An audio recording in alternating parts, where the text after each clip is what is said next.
ಛೇ, ಎಂತ ಮಾಡ್ಕಂದೆ ಗೊತ್ತಾಗ್ತಾ ಇಲ್ಲ. ಕಾಲೇಜ್ ಫೀಸ್ ಬೇರೆ ಕಟ್ಟಕ್ಕೆ ಬ್ಯಾಂಕಿಗೆ ಹೋತೆ ಲೋನ್ ತಕಂತಲ್ಲ ಎಂತ ಹತ್ಕಾಂಬ. ಇದ್ಯಾರ ಫೋನು? ಪಾಪ ಯಾರ ಫೋನ್ ಯಾರಿಸೇನೋ ಮಾರ.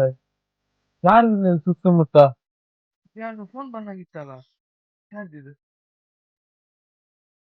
ಹಲೋ ಬ್ರೋ, ಪ್ಲೀಸ್ ಬ್ರೋ, ಇದು ನಂದು ಫೋನ್ ಬ್ರೋ, ಕೊಟ್ಬಿಡಿ ಬ್ರೋ, ಪ್ಲೀಸ್ ಬ್ರೋ. ಎಲ್ಲಿದ್ದೀರಾ ಹೇಳಿ, ನಾನೇ ಬರ್ತೀನಿ ಬ್ರೋ. ಹಾ ಅಣ್ಣ, ಹಾ ಆಯ್ತು. ಸರಿ ಬ್ರೋ, ಇವಾಗ ನಾನು ಎಲ್ಲಿಗೆ ಬರಬೇಕು ಬ್ರೋ? ಕೃಷ್ಣ ದೇವಸ್ಥಾನ ಇದೆಯಲ್ಲ, ಅದೇ ರಸ್ತೆಯಲ್ಲಿ ಇದ್ದೀನಿ. ಹೌದಾ ಬ್ರೋ, ಈಗಲೇ ಬಂದೆ. Bro, hi bro. Hi bro, thank you bro. ನಂದೇ ಫೋನು ಬ್ರೋ. ನಿಜವಾಗ್ಲೂ ಬ್ರೋ, ನಿಮ್ ಜಾಗದಲ್ಲಿ ಬೇರೆಯವ್ರು ಇದ್ರೆ ಕೊಡ್ತಿರ್ಲಿಲ್ಲ ಬ್ರೋ. ಇಲ್ಲ, ಥ್ಯಾಂಕ್ ಯು ಬ್ರೋ. ಹಾಗೇನಿಲ್ಲ. Thank you bro. ಏ, ಕಾಲೇಜ್ ಫೀಸ್ ಕಟ್ಟಕ್ಕೆ ಐತಿ ಇವತ್ತು.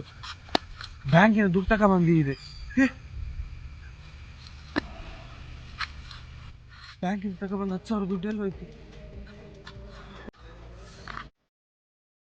ಎಂತ ಆಯ್ತು ಮರೆ, ಕ್ಯಾಶ್ ಎಲ್ಲೂ ಐತಿ. ಈಗ ನಾನು ಬ್ಯಾಂಕಿಂದ ತಗೊಬಂದು ನೆನ್ಪಿತ್ತು ನನಗೆ. ಮನೆಗೀಗ ಎಂತ ಹೇಳ್ತು, ಅಮ್ಮ ಎಂತ ಹೇಳ್ತಾರೆ ಈಗ ಗೊತ್ತಿಲ್ಲ. ಹೆದರಿಕೆ ಆಗ್ತಿತ್ತು ನನಗೆ, ಫುಲ್ಲು ಟೆನ್ಷನ್ ಆಗ್ತಿತ್ತು. ಎಂತ ಮಾಡುವುದು, ನನಗೆ ಯಾಕೆ ಹಿಂಗಾಗ್ತು? ನಾ ಎಲ್ಲರಿಗೂ ಸಹಾಯ ಮಾಡ್ತೆ. ತಗೋ ಪುಟ್ಟ ನಿನ್ನ ದುಡ್ಡು.